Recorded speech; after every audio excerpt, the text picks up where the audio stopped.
मुफ्ती आज़म पाकिस्तान, सदर जामिया दारुल उलूम कराची, सरपरस्त विफाकुल मदारिस अल अरबिया पाकिस्तान, हज़रत मौलाना मुफ्ती मोहम्मद रफ़ी उस्मानी साहब के इंतकाल पर मौलाना तारिक जमील साहब का इजहार अफसोस। मौलाना तारिक जमील साहब फरमाते हैं, मुफ्ती आज़म इब्ने मुफ्ती आज़म मुफ्ती मोहम्मद रफ़ी उस्मानी रहमतुल्लाहि अलैह अब हम में नहीं रहे। इनकी शख्सियत न सिर्फ पाकिस्तान बल्कि आलम इस्लाम का सरमाया थी। इनकी वफ़ात पर दिल बहुत गमगीन है।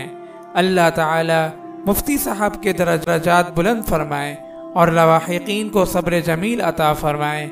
आमीन।